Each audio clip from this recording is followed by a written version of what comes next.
नमस्कार दोस्तों, मैं हूं अंतिमा की जिंदगी। स्वागत करती हूं मंजू गिरी 89 चैनल पर। दोस्तों, आज हम लोग चल रहे हैं बहुत प्यारा सा विवाह गीत सुनाने। कैसे लगेगा कमेंट में बताना, भरपूर सपोर्ट करना, प्यारा आशीर्वाद दुलार देना, ज़्यादा से ज़्यादा शेयर करना वीडियो को।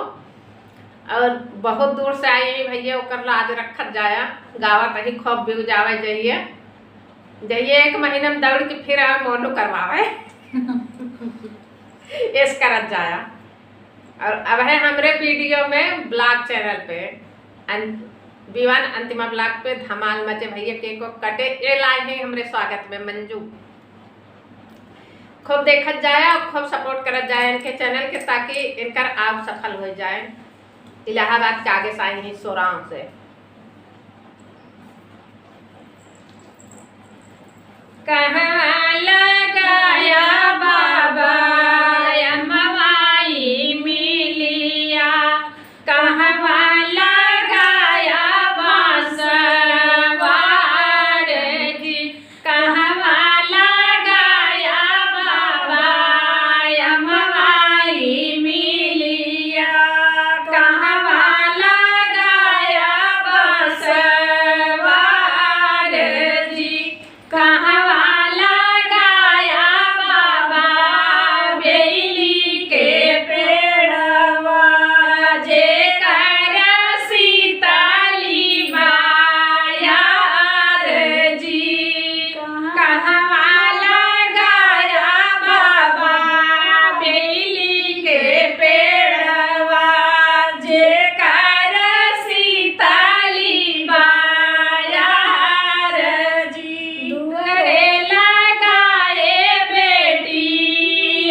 डेरा जी, भीतरा से निकाले हैं भैया कावारे रामा, बहिनी खेले हेले बोलाए जी, बहिनी बोलाई भागल बैठाए, बहिनी से पूछले बात जी, कहो देखी बहिनी हो तू डारी गाइलो, देती तो हमसे बताए, बाबा फूलवरिया भैया फूल तो रह गाइले, भंवरा लागे मेरा राय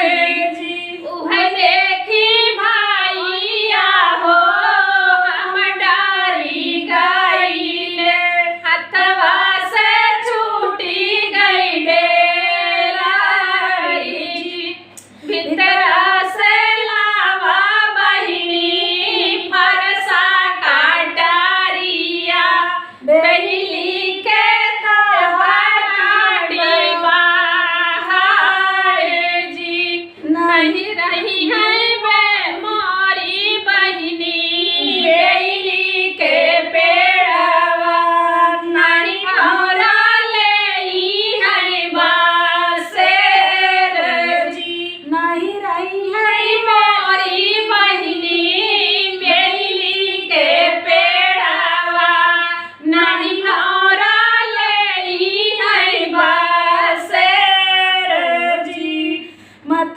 काटा मोरे भैया बेली के पेड़वा, नहीं फूल बहारा बासेर जी, मत काटा मोरे भैया बेली के पेड़वा, वही करेगा जरा बनाए जी, मती काटा मोरे भैया बेली के पेड़वा, वही करे भंवरा बासेर जी।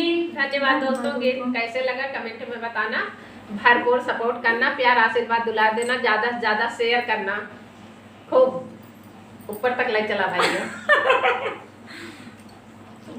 फर्स्ट से उठावा आज तक।